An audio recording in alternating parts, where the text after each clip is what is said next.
Hey, welcome to your deep dive. Hmm. This time, we're taking on, well, I think we all struggle with this overthinking. Yeah. You sent over 2 books on the whole overthinking thing and then one on CBT, Right. cognitive behavioral therapy. Yeah. So we're going to try to like declutter your mind Yeah. and then give you some tools for building self-discipline. It's really interesting how these two things, they're so intertwined, overthinking and self-discipline. Right. It's not just like shutting those thoughts off. Right. It's like understanding them and then having the skills to actually manage them. Yeah, yeah, That's where the CBT part comes in. totally. Yeah. It's like having a personal trainer, but for your brain. Exactly. Okay. So both of the books on overthinking, they both point to a huge culprit in our modern lives, Mm. and that's social media. Oh, of course. You Yeah. know, the constant comparison game. It's almost like it's designed to trigger overthinking. When you think about it, you're scrolling through, you see everyone's perfect, curated life engagements, promotions, amazing vacations. It's so easy to start feeling inadequate. Totally. And it's not just about feeling jealous. Right. It's that mental spiral. Yes. You start thinking, why am I not there yet? Uh-huh. What am I doing wrong? Yeah, It messes with your self-esteem. big time. And that brings up a really important question for you, thinking about your own social media habits. Yeah. What are they? Are there certain platforms or even like specific people that you follow where you notice you're going into those negative thought patterns? Yeah, It's worth paying attention to. that's such a good point. Okay, so one of the books had a suggestion that honestly made me cringe a little bit at first. Okay. They said next time you have to run errands, like you're going to the grocery store or whatever, Yeah. leave your phone in the car. Oh, wow. And the author talked about how awkward it felt at first. Yeah. But then this amazing thing happened. What happened? I know, right? Yeah. It forced them to be present Yeah. in the real world. In the real world. Instead of scrolling through their phone while waiting in line at the store or whatever, Right. they actually started talking to people, Yeah. making those real life connections. Right. The ones we're too busy to even like notice. Yeah, totally. And that ties into another big theme from both of the books. It was prioritizing real life relationships. Okay. I mean, we're all so busy, right? Yeah. It's so easy to default to like passive activities, binge watching TV, scrolling through social media. Right. But the authors, they really challenged that. Uh-huh. And one of them said, if your job is so draining that you're always choosing exhaustion over seeing friends, Yeah. maybe it's time to rethink your career. Wow. I know. That's a big one. It is a really big one. It's making us examine how our work life impacts not only our productivity, but our mental and emotional well-being, too. It is. It's a really big one to think about. So, okay, let's get into some like practical tips because I know that's why you're here. Yeah, let's do it. Both books were big on journaling, Okay. but not just like Dear Diary kind of journaling. Oh, okay. They really encouraged getting creative with it. Like, what do you think they meant by that? Well, I'm thinking, like, finding an outlet for those kind of swirling thoughts. Yeah. Imagine, like, adding in images, quotes, maybe even little mementos that capture what you're feeling. It's almost like turning anxiety into something tangible, something you can process. I love that. And then there's the classic advice, Yeah. eating healthier. Right. But these books weren't about restrictive diets. They were all about making like small, sustainable changes. One suggestion I thought was really cool was keeping a food diary for a couple of days. Yeah. Just to kind of see where your problem areas are. Mm-hmm. Maybe you're realizing that, like, oh, I always reach for the sugary snacks when I'm stressed. Right. That awareness, it's a first step Yeah, to making a change. totally. It's like you said, bringing awareness to those unconscious habits. Exactly. Yeah. And then you can start to think like, okay, what can I swap out that cookie for? Yeah. What would actually nourish me Exactly. and make me feel good? And that same approach works for exercise, too. You don't have to, like, jump into marathon training or anything. Right. Start small, find something you actually enjoy, and build up from there. Yeah, I like that. And even, like little things, Yeah. taking the stairs instead of the elevator, Yeah. it all makes a difference. Right. And those small wins, they kind of build momentum. Yeah. You start to see that you are capable of change, and that can be a really powerful thing. So empowering. Hmm. Okay, let's talk about something I know we all face, those never-ending to-do lists. Uh-huh. Both books stress the importance of prioritizing. Yeah. And here's the big one, learning to say no. Oh, that's a tough one. I know, right? Yeah. But like, we often feel so guilty We do? when we disappoint people. Yeah. But the authors, they really emphasize self-care. Right. Like, you can't pour from an empty cup. Yeah. You have to prioritize your own needs Oh, exactly. in order to show up fully for others. That's so important. And one tip that I thought was genius was having 2 to-do lists. Oh, okay. One for daily tasks Right. and then one for weekly tasks. I like that. It's a really simple way to like break things down into smaller chunks. Yeah. And it prevents that like, I have a million things to do And only 24 hours to do them. right now. Right. It's creating a sense of order Exactly. out of the chaos. Yeah. And speaking of feeling good, let's talk about the power of positive thinking. Okay. So one of the books, it actually cited some fascinating research from the Mayo Clinic. Oh, wow. They actually linked positive thinking to, like, all sorts of benefits. Like what? Lower rates of depression, Okay. reduced stress, Mm. even a longer lifespan. Wow. Sign me up. I know, right? But here's the thing. Both books stressed that being positive, it doesn't mean ignoring reality. Right. It's more about choosing to focus on solutions and possibilities rather than, like, dwelling on the problem. It's about having that optimistic and resilient mindset while still being realistic about, the challenges you're facing. Right. Okay, and this kind of leads us to a concept that gets a lot of attention these days. Okay. Mindfulness. Okay. But before you roll your eyes and you're like, oh, here we go with the meditation stuff, I don't know. both authors, they actually dispelled the myth Mm. that mindfulness requires you to be constantly aware of every passing minute. Right. They said it's more about finding moments of presence Mm-hmm. throughout your day. Okay, so like even while you're brushing your teeth. Yes, or driving to work, Mm. you can bring your attention to that present moment, even if it's just for, like, a few breaths. Right. Yeah. Just creating those little pockets of calm amidst the chaos. Mm. And you might be surprised how big a difference those small moments can actually make. So true. So true. Yeah. Welcome back. We were talking about CBT and how it's not really a DIY project. Right? You really benefit from working with a therapist. Right? Yeah, makes sense. Yeah. It's like trying to fix your own plumbing. Sometimes you need a professional. Right. But even before therapy, the books gave some great insights into how our minds work. Yeah. One that really stuck with me was how they talk about self-discipline not being about deprivation. Oh, yeah, that's so true. Right. Self-discipline is not about like punishing yourself, Yeah. denying yourself all pleasure. Yeah. It's more about making those conscious choices that align with, with your goals. Yes. Like choosing that early morning run, Yeah. even though your bed is so comfy. Oh, it's so true. It's like playing the long game. Yeah. Right. Absolutely. Choosing what your future self will thank you for. Exactly. Yeah. And they made a good point that self-discipline is like a muscle. Uh-huh. The more you use it, the stronger it gets. They actually compared it to learning a musical instrument. Oh, yeah. Remember, like when you first started, it was probably super frustrating, Yeah. maybe even painful. Yeah. But with practice, consistent practice, you get better, and then you actually start to like enjoy it. It's such a good analogy. It really shifts the focus from this, like, willpower Right. to something more like skill building. Yeah, exactly. And, like, any skill, it takes time and patience. No. But the payoff is huge. Absolutely. One of the books actually emphasized that self-discipline is key Yeah. to achieving those big, audacious goals. Yes. But to avoid getting, overwhelmed, they suggested breaking those goals down into smaller, more manageable steps. It's like that saying, how do you eat an elephant? One bite at a time. One bite at a time. Right. And you celebrate those small wins along the way. Yeah, Which keeps you motivated and builds momentum. exactly.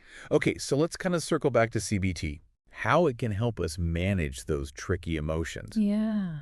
Remember, it all starts with understanding that our thoughts, feelings, and behaviors are all interconnected. Right.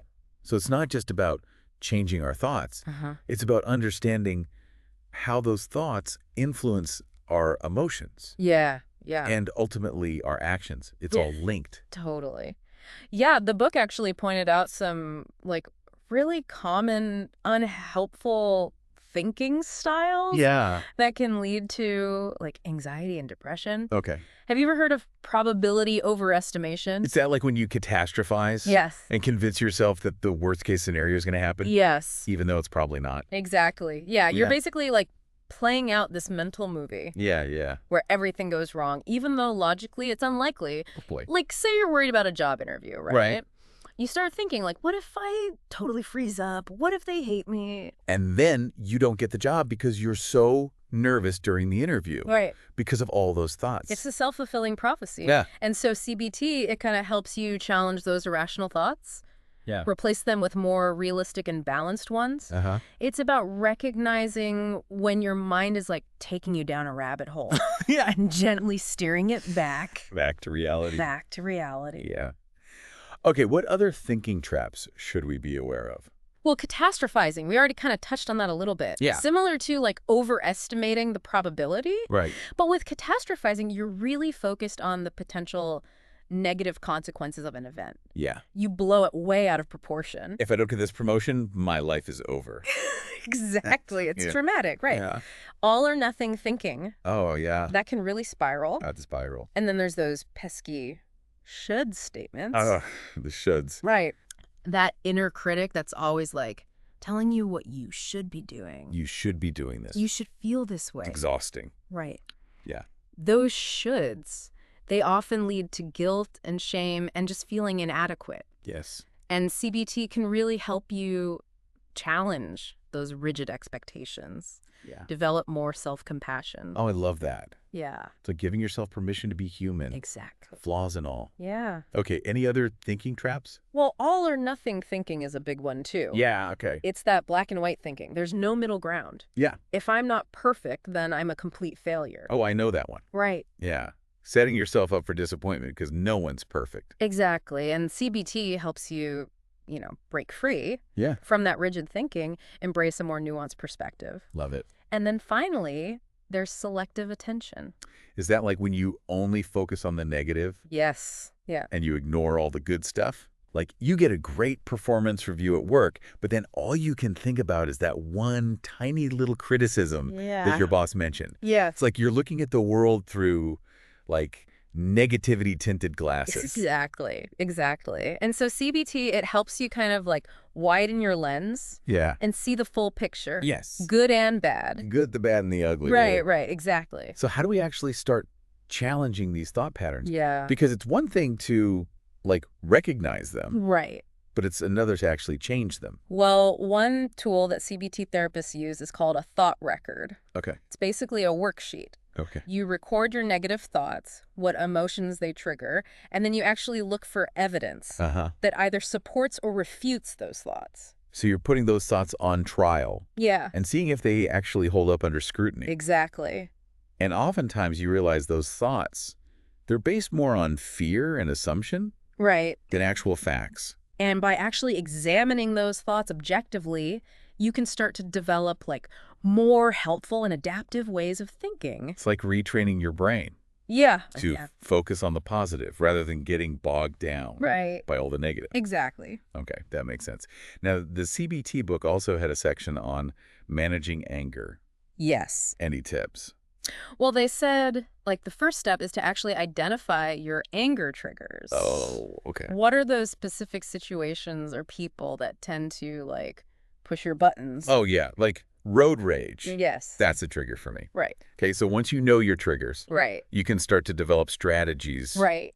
for dealing with it Exactly. Yeah. in a healthier way. Yeah.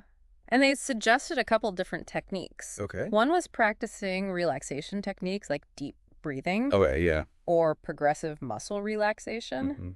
These things can really help you calm down Yeah. when you feel that anger rising. It's like hitting the pause button Yep. before you react. Exactly. It gives you a chance to use Yeah. more Yeah. constructive response. Exactly. And another thing that suggested was practicing assertive communication.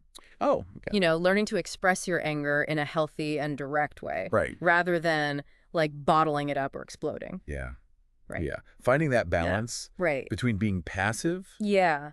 and aggressive. Yeah. It's about advocating for yourself Yes. while still respecting others. Exactly. Not always easy, No, not always easy. but definitely valuable. Right. Okay. Okay, what else? And then finally, they talked about the importance of problem solving. Mm. If your anger is coming from a specific situation, Yeah.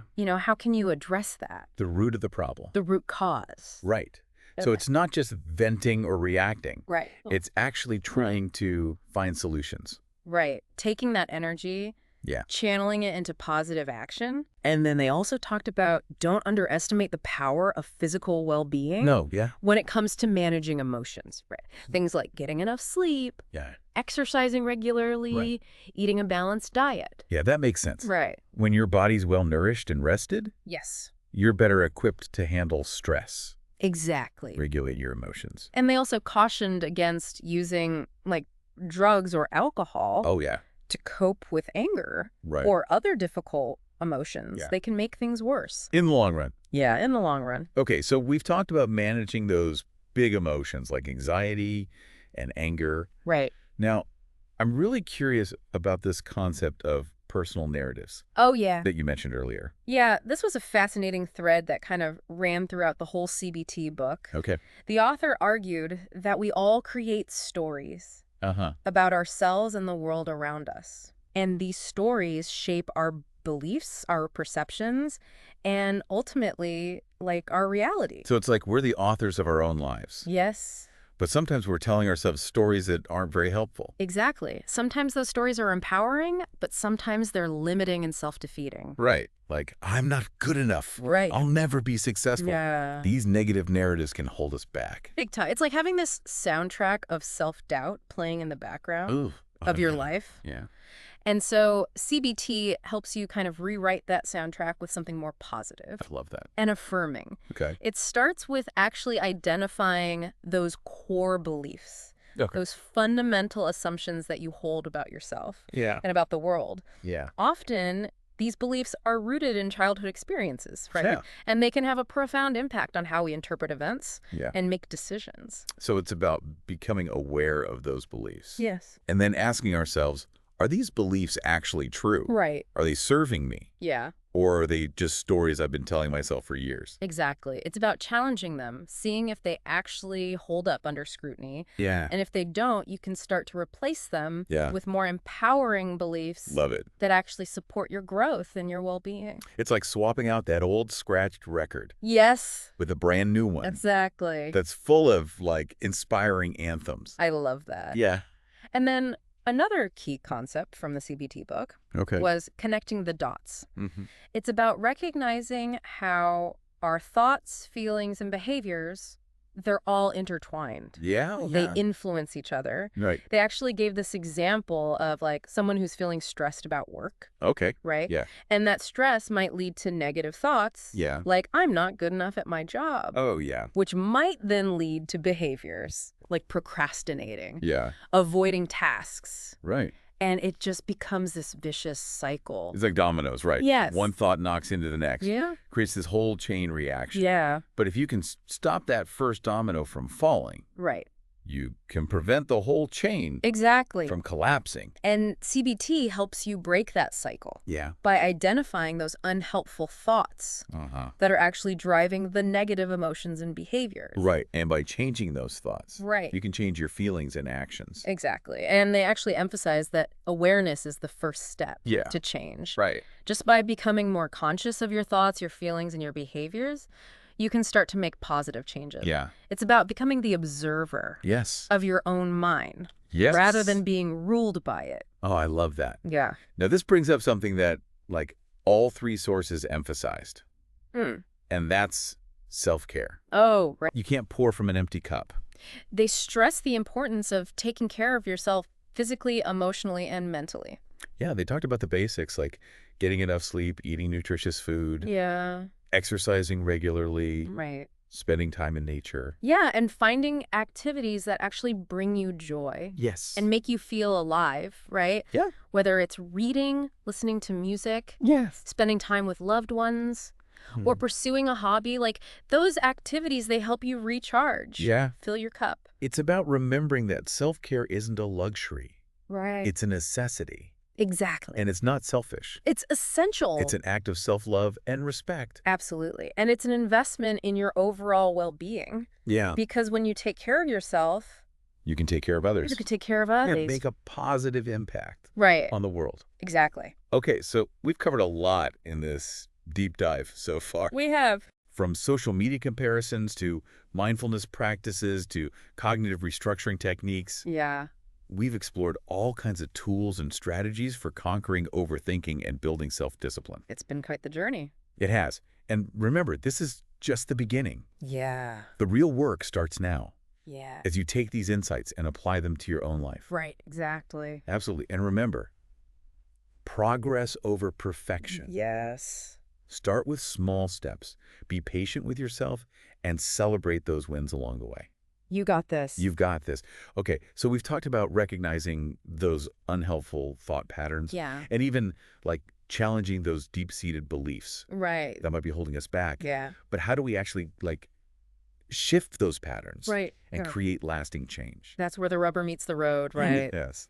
And one of the books had a really interesting section on mindfulness Go. for developing self-discipline. Okay. They argued that, like, mindfulness, it's really key for self-awareness, which then allows you to make those conscious choices Yeah. that are aligned with your values and your goals. Okay, so mindfulness isn't just about like sitting on a meditation cushion Yeah. chanting Om. Exactly. It's about being present Yeah.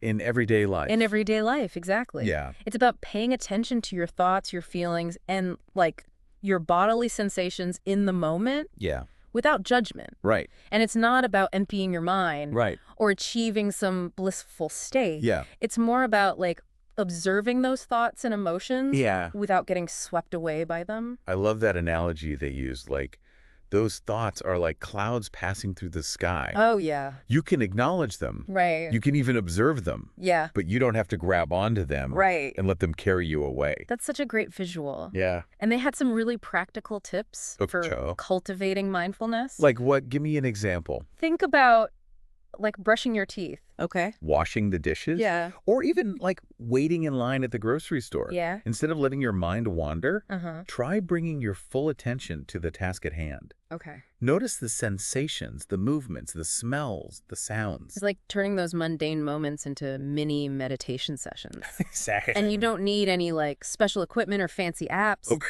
You can just do it anytime, anywhere. Anytime, anywhere, exactly. Right. Yeah. I love that. And the more you practice, the easier it becomes Yeah. to access that state of mindfulness. Totally. It's like training a muscle. Now, the CBT book Oh. awfully touched on mindfulness, Uh-huh. but they talked about it in the context of managing, like, anxiety Right. and panic attacks. Yeah. Remember that AWARE technique we talked about? Absolutely. Acknowledge the fear. Yep. Wait and watch those physical sensations. Okay. Take action for comfort. Uh-huh. Repeat if needed, Yeah. and end with a sense of accomplishment. That wait and watch step, Yes. that's all about mindfulness. That's all about mindfulness. Yeah. It's about riding the wave of anxiety without getting, swept away by it. Right. It's understanding those sensations Yeah. while uncomfortable. They're not dangerous. Exactly, yeah. Yeah. And by allowing those sensations to be there Yeah. without resisting them, you can start to, like, detach from them. Okay. And regain a sense of control. Yeah. It's like saying to your anxiety, I see you, I feel you, Yeah. but I'm not going to let you run the show. Okay, so we've talked about mindfulness, but what about those like deeply ingrained negative thought patterns? Right. How do we actually retrain our brains to think more positively? Well, the CBT book had this fascinating concept. Okay. They said our brains are like computers. We can program them Right. with new software. So in this case, the new software is a set of positive and empowering beliefs. Exactly. It's about challenging those old negative thought patterns. Mm. The probability overestimation. Yeah. The catastrophizing. The should statement. The should statements, and replacing them Yeah. with more realistic and balanced thoughts. It's like updating your operating system from like negativity 1.0 to positivity 2.0. I love that. Right. Yes. Okay. They even suggested creating affirmations. Okay. Or positive statements that you can repeat to yourself throughout the day. It's like rewiring those neural pathways, Right. creating new grooves Yeah. for positive thinking. So it's not just about wishful thinking. Right. It's about actively choosing Yes. to focus on the positive Yes. and reinforcing those thoughts Yeah. through repetition. Through repetition. Yeah. It's like building like mental muscle memory. Exactly. Okay. And one of the techniques they recommended for, like, challenging those negative thoughts Uh-huh. was to look for evidence. Okay. Like, is there actual evidence Yeah. to support those thoughts? Right. Or are they just based on, like, fear and assumption? It's about being a detective, right? Yes. Examining the facts, gathering evidence, Exactly. seeing if those negative thoughts can actually hold up. Right. Under scrutiny. Under scrutiny. Yeah. Right. Right. Okay. So they suggested even writing down Okay. those negative thoughts Yeah. and then listing the evidence for and against them. Okay. It's like putting those thoughts on trial Oh, I love that. and letting the jury decide if they're guilty or innocent. Yes. Okay, so I'm starting to see how this all ties together. Yeah. It's about mindfulness. Uh-huh. It's about challenging negative thoughts. Yeah, And it's about choosing to focus on the positive. absolutely. But what about those times when we're just feeling super overwhelmed and exhausted? Right. What about self-care? That's a great point. Yeah. All three sources, they really emphasize the importance of self-care. Right. They said you can't pour from an empty cup. You have to take care of your physical, your emotional, and your mental well-being Right. in order to like show up fully Yeah. in other areas of your life. They talked about the basics. Mm. Getting enough sleep, eating nutritious foods, Yes. exercising regularly, spending time in nature. Right. It's about nourishing your mind, body, and spirit. Yeah. And they also encouraged finding activities that bring you joy and make you feel alive. Right. Yeah. Whether it's like reading, listening to music, spending time with loved ones, Oh, or yeah. pursuing a hobby. It's about making time for those things that like fill your cup Yes. and make you feel good. It's remembering that self-care is not a luxury. Right. It's a necessity. It's a necessity. And it's not selfish. It's an act of self-love and respect. It's an investment in your overall well-being. Yes. Because when you take care of yourself, Yeah. you're better able to take care of others. Right. Make a positive contribution Oh, to the sure. world. Well, we've covered a lot of ground in this deep dive. We have. Social media comparisons Right. to mindfulness practices Oh. to cognitive restructuring techniques. Yeah. We've explored a wide range of tools and strategies Right. for conquering overthinking Yeah. and building self-discipline. It's been quite a journey. It has been. And remember, this is just the beginning. Right. The real work starts now Wow. as you take these insights Yeah. and apply them to your own life. Exactly. And remember, progress over perfection. Progress over perfection. Yes. Start small. Be patient with Like yourself. some fun. And celebrate those wins along the way. You got this. You got this. So as we wrap up this deep dive, I want to leave you with this question. Okay. What's one small step you can take today to start conquering overthinking and building self-discipline? Maybe it's setting aside 5 minutes for a mindfulness practice. Right. Or creating a thought record to challenge those negative thoughts. Whatever it is, take that step Take that step. and keep moving forward. And remember, you have the power to create a life that is filled with joy, purpose, and meaning. Yes. Believe in yourself, trust the process, and keep diving deep. Until next time, keep learning, keep growing, and keep exploring the depths of your own potential.